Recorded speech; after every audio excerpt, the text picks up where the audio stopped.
of them in very different... Hi there. That was Sonico doing a little cameo appearance here on the video. Salute you, Julia. The stars are out here at the Prestige Roseland. Hey everyone, Brian Zane here, and I got a special guest here in this video. It's only Jordan Castle, one of the fastest rising announcers in wrestling today.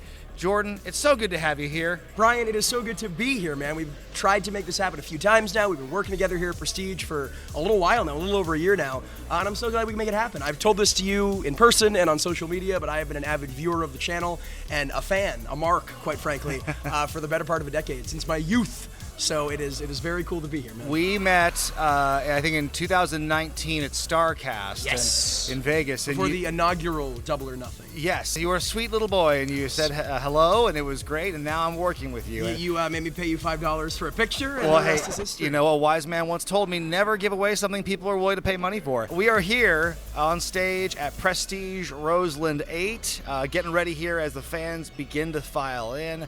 It's so special to be part of these events, doing commentary with you, and I think that we have done enough of these shows over the last year plus that I think, you know, you and I have a really good rapport.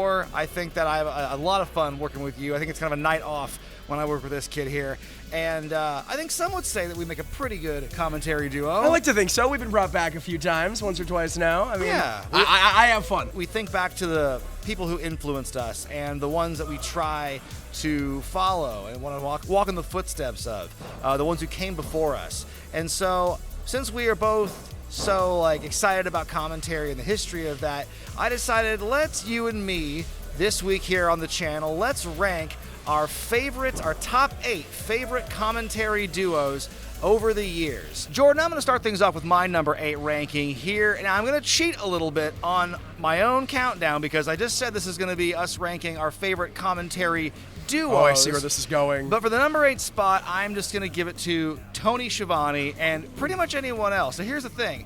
It would be a crime not to include Schiavone on this countdown, but when I'm thinking about all the eras he worked, there's no one person who I think is the definitive broadcast partner of Tony Schiavone, because he's worked with so many different people over so many different eras, and I think he's killed it with pretty much everyone he's ever worked with, that it's really hard to lock it down in terms of the presence Schiavone has. He can work well with anybody. Yeah, it's so funny when you said that, when you said I'm going to break the rules. I have also broken the rules a little farther down in my countdown in a little bit of a different way. I won't bury the lead. I won't spoil that. But I thought you were going somewhere different. But I mean, Schiavone's fantastic. It's hard to dispute the longevity he's had and the consistency he's had. And I think you're right. There's not one team from WCW, from AEW, and everything before, after, and in between that really stands out.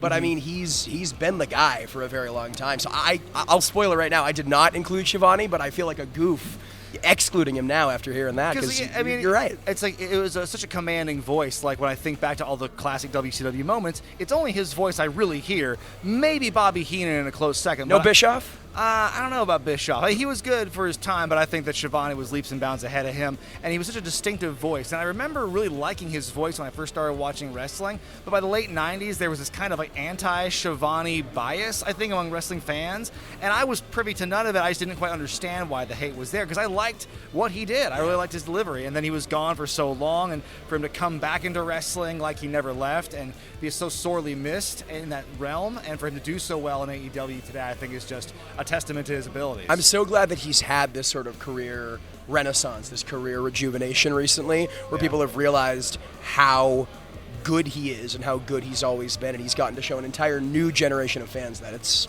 pretty cool. My number 8 commentary team is the Spanish broadcast team of Hugo Savinovich and Carlos Cabrera. And I know that's kind of an unorthodox pick. I can tell you that I heard their commentary for years. They were a voice of my childhood in many ways. Can't say I understood a lot of what they were saying. I was going to say, do you speak Spanish? Do you? Un poco. Okay. But I think what it is for me is they were such a staple of my childhood and my youth, and of a distinct era, a distinct generation of wrestling, from Ruthless Aggression to the PG era. Say what you will about it, it holds such a special place in my heart, and I thought about putting, maybe Cole and the King, or maybe this person and that person, but to me, they were the constant for such a long time. Right. And regardless of what they were saying, again, I am not fluent in Spanish, so I didn't necessarily understand a lot of it. They are indicative of that era, and I was trying to nail down that 8th spot, and it just felt right. Like you said, they had longevity. They were like the defining Spanish commentary team in WWE for a very long time. That was the combination, kind of like, a different duo that you and I might mention elsewhere on this list. They are the distinctive voices, and the passion was always there. Like, there were times I listened to the Spanish feed too, and again, can't understand a lick of what they're saying, but I could tell the passion is there, and they were a very distinct voice. So yeah, I think that is it's outside the box thinking, but I think that's a pretty solid number 8. I'm going to give the 7th spot to Gorilla Monsoon and Jesse Ventura. Oh. Now, I'm going to spoil this by saying that at least one of those names will repeat on this list as it goes on. I wonder who. But I think that, of the duos, I think Monsoon was one of those guys who, kind of like Schiavone, worked well with most of the people he's closely identified with.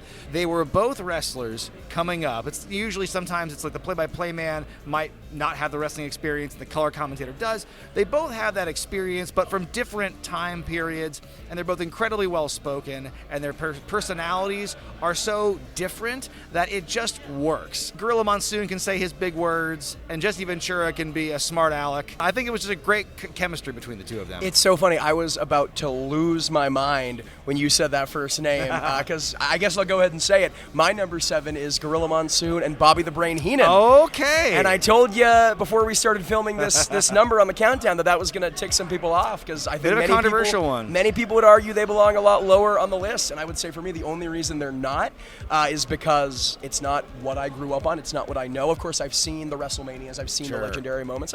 I'm a commentator. I'm a broadcast journalist. I've gone back and done the homework, but it's not something that's sort of deeply steeped in my roots in the same way that some of these other teams, other names are a little lower on down to the countdown. But I mean, I think everything you said about Gorilla is true. So well spoken, was able to be so funny and so witty while never losing that gravitas and that professionalism. Yeah. And I think Heenan was the perfect foil for him. So ludicrously funny while again still keeping it legitimate.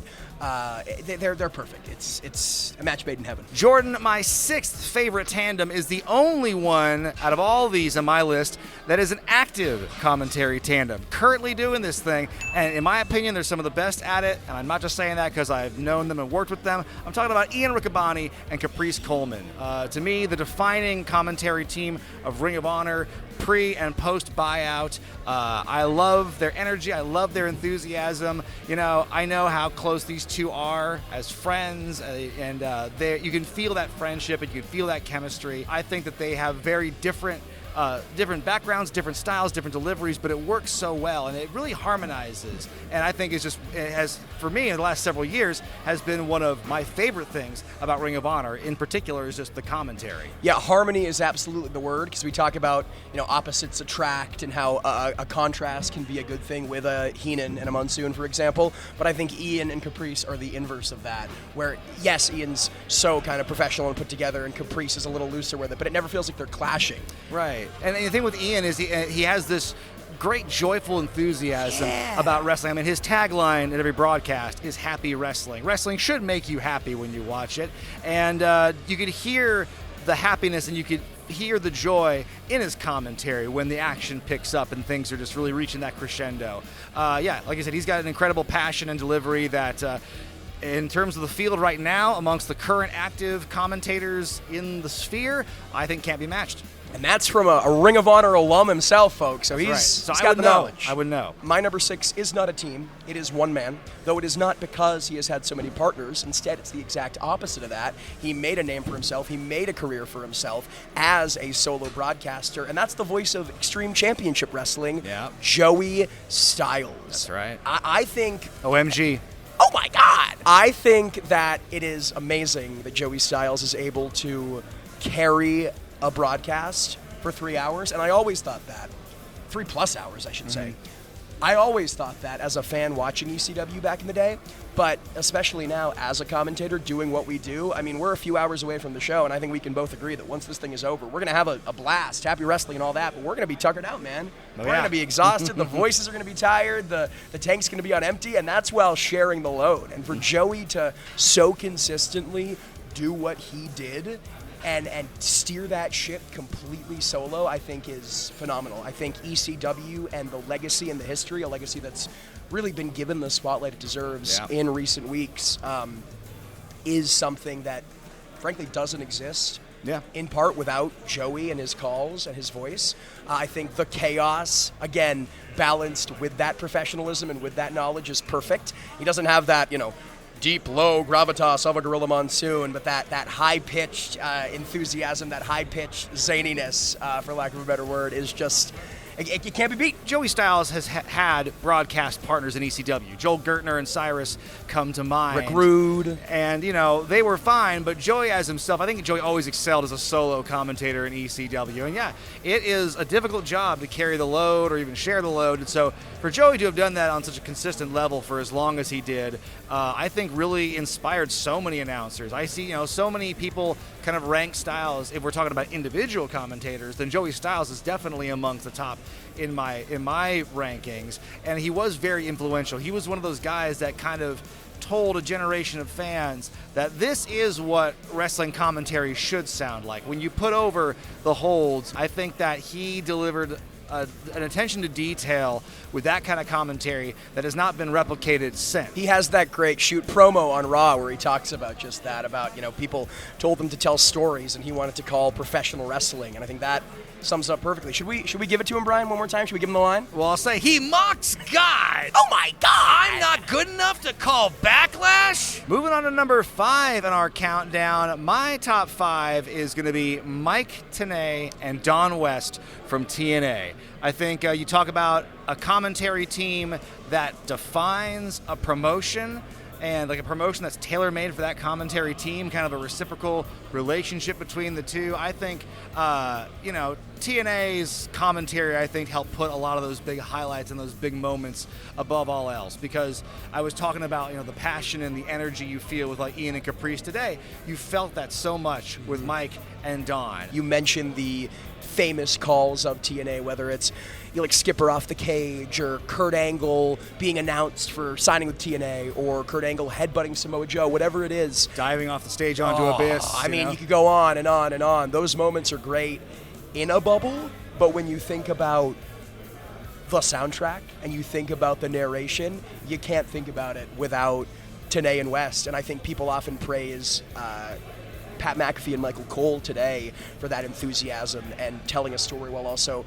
having fun and genuinely being friends and genuinely putting that infectious love for wrestling, that happy wrestling, as you said, into commentary. And I think it's something that set TNA apart and something that was really ahead of its time. I cannot say enough good things about either of those guys. R.I.P. Don West. My number 5 is heading over to the world of Ring of Honor. You talked about the modern Ring of Honor broadcast booth. I'm going to throw it back to the classic Ring of Honor broadcast booth, specifically Lenny Leonard, and a man that I've had the good fortune to work with pretty regularly for the last couple of years over at GCW in Dave Prazak. Right. I think these two are absolute hidden gems. I think they are not involved in these conversations enough, either individually, but especially as a team. They complemented each other so well. Their combined knowledge, their just innate chemistry, and that it factor, frankly, something that I can't necessarily articulate, something that I can't necessarily put into words, but they could. They always had the words. And I think you go back and you watch all that old Ring of Honor.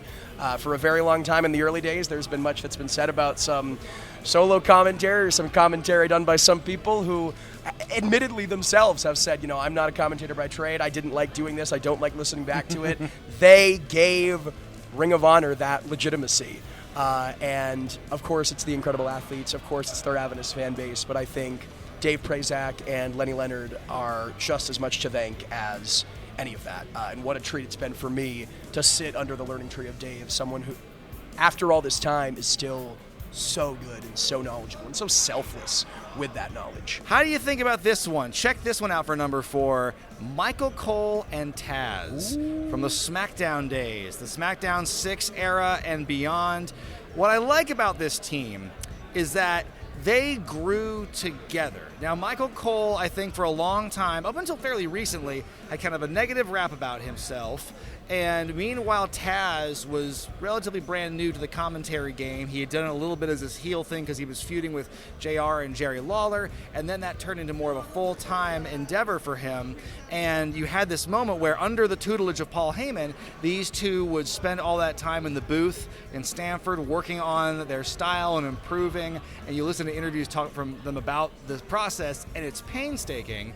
But then when you hear the final product, I think that Michael Cole and Taz, that combination of voices was just, it was fun to listen to because you had the straight man of Michael Cole and you had Taz, who was a real wild card back then. Like, still is. Yeah, in many respects. And I think that they played off each other really well, and you got to see that bond between them, like as characters and as announcers, grow and strengthen over time. And they called some amazing moments, like during Brock Lesnar's time on top. So many great things, so many great moments. Eddie Guerrero's championship win. They have a lot of great moments that resonate with me as somebody who watched that Ruthless Aggression period.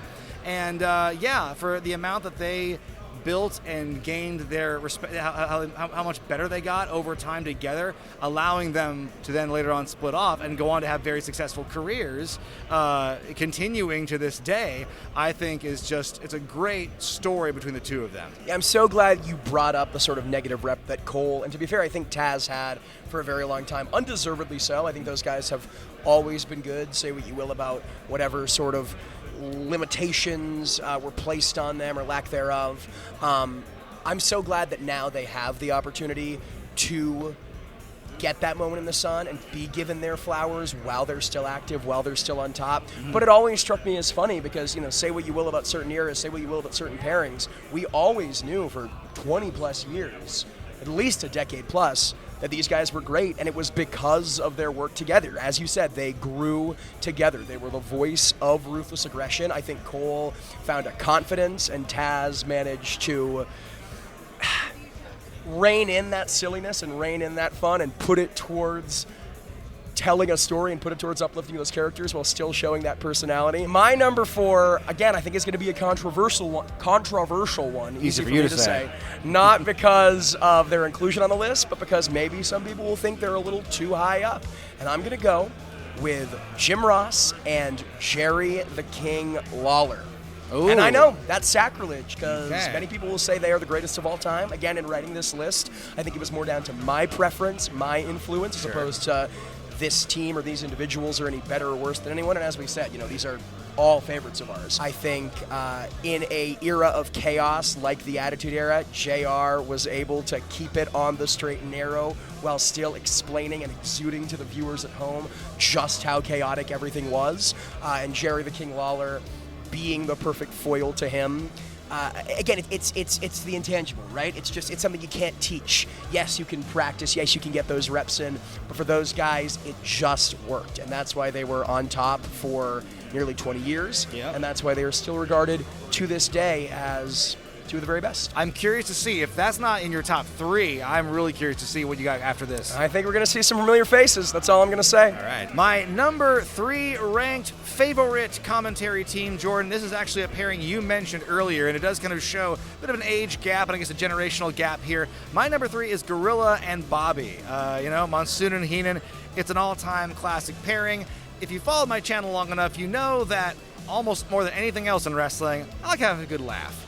I'll get my chuckles. And so, wrestling's fun. So seeing the pairing of Monsoon and Heenan, where Heenan is just constantly just doing gag after gag, one-liner after one-liner, and how Monsoon sets it up, tees it up for the Brain to hit it out of the park every time, and just how insufferable he would sound to Gorilla. And by the end, they came off like an old married couple. The banter, the energy, the fun that I got, that I could feel from that commentary team was what makes it really linger and resonate with me as an all-time favorite. And you think about what I said about Taz earlier, transitioning from wrestling to commentary. Heenan was much the same way. He pretty much made a hard transition from managing to commentary. And the great thing about when you're doing commentary and managing, you're both just cutting promos. Commentary is just one long promo at a moving target, essentially.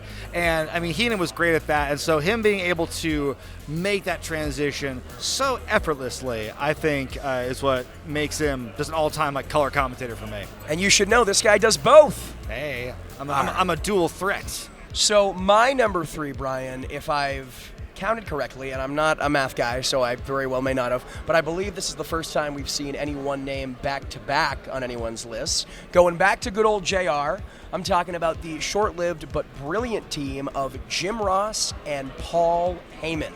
It was a team that a lot of people might not even remember. It was after Jerry the King Lawler. Of a certain age, yes. Left the company in early 2001, and Paul Heyman joined for a brief spell, a little under a year, specifically during the Invasion era. I think because it was the Invasion era and because there aren't as many iconic sound bites as you might have from a King or a JR, in part due to the longevity or lack thereof. But I thought Heyman was a great foil for JR and vice versa. I at least listened to JR's audiobook a few months back, his most recent one. I believe it's called Under the Black Hat, if I'm not mistaken. And he talks about how him and the King perfectly meshed and him and Heyman perfectly clashed. They couldn't agree on anything. Heyman would fight him on everything. Heyman would challenge him on everything. And it was frustrating for JR in the moment to deal with that and be walking on eggshells and be put on his toes on a live broadcast. But in retrospect and kind of taking himself outside of himself and looking at it as a fan, he sees how entertaining it was. And it's hard to watch that era of wrestling back. Regardless of what you think of some of the storyline decisions, they are a fantastic piece of narration for that era. I love the fact that they clicked really well, even though they were adversarial in many ways. They clicked really well in 2 different eras, because not just 2001, the Invasion, but also think back to when they worked together in WCW, when he was Paulie Dangerously, when he was a loudmouth manager with a phone. And so you look at these 2 eras where both men have changed a lot in that time period, and it still comes back and it still works. And I think a lot of that past chemistry they had in WCW really helped make that pairing work even better in 2001. And I think also you had that story being told of the Invasion. I think JR and Heyman did a lot of the legwork in continuing telling that story, because the booking itself sure wasn't. That, again, story for another time, but I think it was JR and Heyman who really kept the wheels moving on that Invasion storyline. Just keep it any semblance of desire to keep watching it in many ways. We are getting down to the nitty-gritty here, the top 2 tandems in our respective rankings. Nice alliteration, Brian saying. And you know what? These are some names, on my end at least, that we have heard before. Number 2 in my ranking is going to be Jim Ross and Jerry Lawler. So that's my number 2 spot, for many of the same reasons we talked about earlier when you ranked them.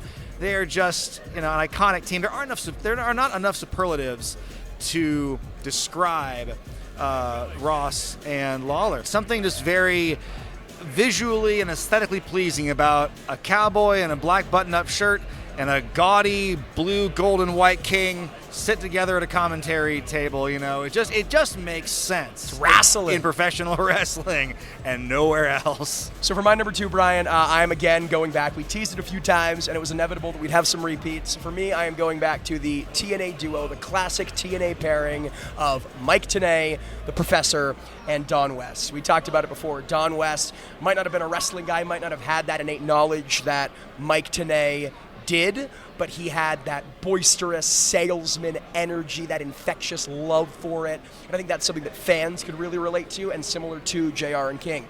Tenay was able to rein in Don West, not as a horn dog, as you put it, but as just someone who was very, very loud. And as someone who is very, very loud, I very much appreciate that. I thought those guys were great.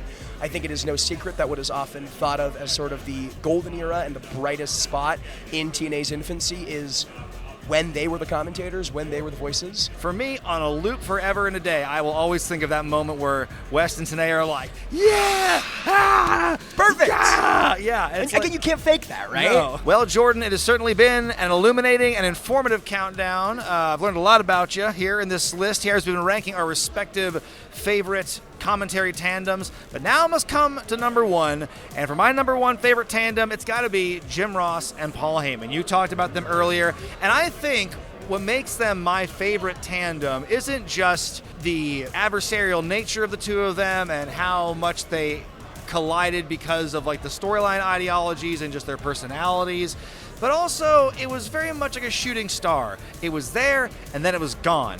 And you had that, and when it went back to Jerry Lawler right after the Invasion storyline wrapped up, there was a sense of, oh, it's cool that Jerry Lawler's back and we get that old tandem again. But man, like you just wish you could hear JR and Heyman call some more matches. I think it was like the Invasion was the best thing to happen to them because like it allowed for them to have that beef and have that reason for them to be adversarial.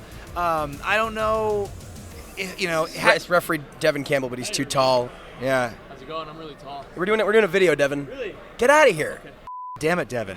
I don't know what JR and Heyman would have been like had they continued after the Invasion. I don't know if without that hook it wouldn't have been as fun to listen to, but I think that is a team that definitely had more legs on it because they did it so briefly in WCW, they did it so briefly in WWF. I think that also opened a lot of people's eyes to Paul Heyman. A lot of people like me who didn't really see his stuff, obviously in WCW, didn't see his work in ECW until you saw little snippets of it in my case, but for him to make that leap and just like, this is how you're introducing him to this whole new audience, it was just a great way to do it. And from day one, like he made an impact and he never looked back, and every time he was gone, people wanted to see more Paul Heyman. Honestly, those two brought out the best in each other, and because it was just such a limited edition thing, that's why it holds a place in my heart as my favorite commentary tandem of all time. Who do you got, Jordan, as your numero uno? I'm gonna be the last choice on your channel. Well, what a gracious you're host the you guest. are. My pick for number one is Michael Cole and Taz. Wow. They are two of my absolute favorites. I'm gonna go out on a limb. Easy for me to say. Commentator probably should be articulate. Michael Cole is, in my opinion, I'm not saying he's objectively the best, but in my opinion, is my favorite play-by-play guy, and Taz is my favorite color guy. And I think you hit the nail on the head. They brought the best out of each other. They perfectly balanced everything commentary needs to, which is having fun, being in the moment, calling the action, taking the audience along for the ride, and just being a voice that you can trust, that you can rely on, right? Because anyone can say wrestling moves. Anyone can say, this is what it is, that's who these people are. Anyone can memorize and have that encyclopedic thing going on. But to actually have an audience engage with you and trust you, I think that is a huge part of why that, I've said the word golden era far too many times in this video, but why that golden era of Ruthless Aggression SmackDown is as special as it is. And I think those two are perfect foils for each other. Never crossed the line, never got obnoxious, never got boring. To me, that is commentary at its very best. When you look at JR and Jerry Lawler, I feel that like there was a face heel dynamic with them at one point, and then as they got older, they kind of both became baby faces. Yes. And when they both became baby faces, I think a lot of the magic of what made them so great was kind of lost. And what I think is so great about Cole and Taz is they were able to do both of those because they had their adversarial thing when Taz was like the voice of the Alliance on SmackDown, and then after that Invasion storyline's over, they would be a tandem again as, you know, more or less agreeing with each other. I think they were more like amicable than they certainly were during the Invasion,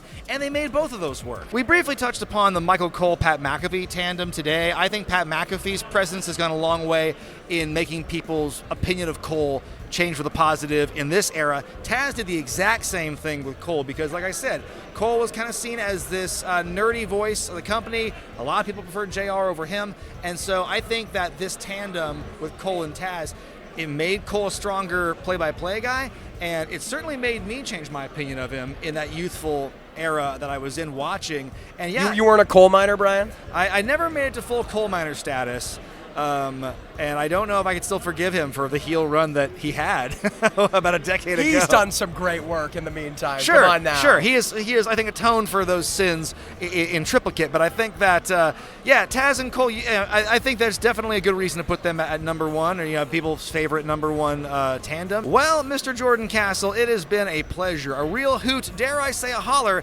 having you here on camera with me talking about our favorite commentary tandems. It's just so so great to look back at some of these pairings that we've come up with, and that we studied from, and that we hope to, make proud as we forge our own path here as a commentary tandem right here on Prestige Wrestling. It's been a great time working with you over the last couple of years on Prestige together. I hate how good you are for how young you are, and I think you've got a bright future ahead of you doing this stuff. Where else can people hear you in the wrestling sphere? Well, before we get to that, I just want to say thank you truly and sincerely for having me on, Brian. I said so at the onset. I've said it so much that you're probably bored to tears of hearing it. But you, through this channel, through your work here, through your commentary work with Ring of Honor and numerous other places, have been an inspiration of mine for a very long time. It has genuinely been one of the greatest thrills of my short career to work with you as regularly as we've had and grow this rapport and become the voices of Roseland. I think we can say that. Hell yeah. So thank you, man. Well, I appreciate that. This has been a treat. It has been anything but regrettable. See what I did there? Yes, at @JordanW_S on Twitter and Instagram. Very fortunate to be a wrestling commentator and wrestling ring announcer in the great world of independent wrestling. That is the best place to keep up to date with any upcoming bookings I have. And check out this show tonight. I believe by the time this airs, the replay will be available on IWTV. That's right. Prestige Wrestling, Roseland 8. It's going to be an all-timer. Like Mustafa Ali versus Kevin Blackwood, Minoru Suzuki versus Akira, Daniel Makabe versus Zack Sabre Jr. We got the Bullet Club War Dogs in the house. We got Smiley Kylie Ray in the house. We got Dirty Breeze in the house. We got Miyu Yamashita in the house. The list goes on and on and on. And my friend, I can't wait to call it with you. I know, it's a deluge of dream matches, and I'm so excited to be calling the action tonight here in my hometown of Portland with you, my main man, Jordan Castle. Thank you so much for joining me here in this video, folks. What are some of your favorite commentary tandems of all time? I want to hear about it in the comment section below. Go follow Jordan Castle on all the social media. For Jordan, I'm Brian Zane, and we'll see you next time.